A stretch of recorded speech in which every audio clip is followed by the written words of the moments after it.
आज के इस वीडियो के अंतर्गत देखिए, आज हम क्लास 10th विषय विज्ञान अध्याय 2 अम्ल क्षारक एवं लवण से प्रश्न पढ़ने वाले हैं कि अम्ल एवं क्षारों के जलीय विलयन विद्युत के सुचालक क्यों होते हैं। ठीक है, तो आज के इस वीडियो में हम इस प्रश्न को पढ़ने वाले हैं।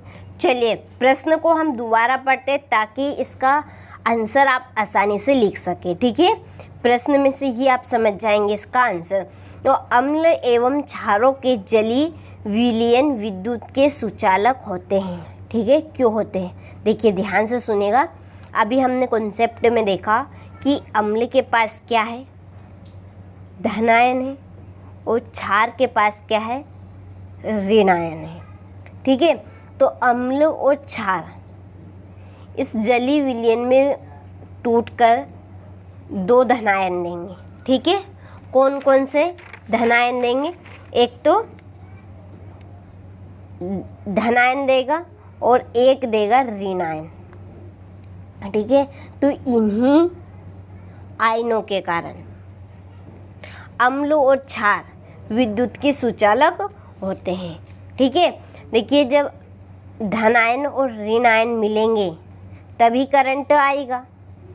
देखा हमने बिजली के तार दो होते हैं, तो दो तार एक तो धन का रहता है और एक ऋण का होता है, तब जाकर हमारा बल्ब जलता है। अब बल्ब में भी देखिएगा, बल्ब में दो तार रहेंगे, एक तो धन का और एक रहेगा ऋण का, तब जाकर बल्ब जलता है। ठीक है, और अभी हमने देखिए यहाँ पर कॉन्सेप्ट में देखा कि अम्ल के पास धनायन है और क्षारक के पास ऋणायन है। ठीक है, तो अम्ल और क्षार जलीय विलयन में टूटकर दो आयन देंगे। कौन कौन से, एक तो धनायन और एक ऋणायन। तो इन आयनों के कारण ही क्या होगा, अम्ल और क्षार विद्युत के सुचालक होते हैं। ठीक है, तो यही इस प्रश्न का आंसर है। चलिए अब देखते हैं, तो अच्छे से समझते हैं यहाँ पर, और आप भी इसी तरीके से लिखिएगा। तो देखिए कि अम्ल एवं क्षार जलीय विलयन में आयनीकृत हो जाते हैं तथा धन आयन तथा ऋण आयन में टूट जाते हैं।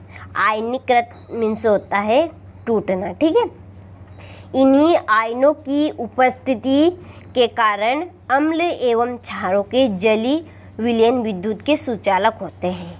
ठीक है, आपको इस प्रश्न का आंसर अच्छे से समझ में आ गया होगा कि जो अम्ल है और क्षार यह जलीय विलयन में आयनीकृत हो जाते हैं और धन आयन और ऋण आयन में टूट जाते हैं। और इन्हीं आयनों के कारण, ठीक है, इन्हीं आयनों की जो उपस्थिति है, इन्हीं के कारण अम्ल एवं क्षारों के जलीय विलयन विद्युत के क्या होते हैं, सुचालक होते हैं। ठीक है, अब आपको कम्प्लीटली ये प्रश्न का आंसर समझ में आ गया होगा।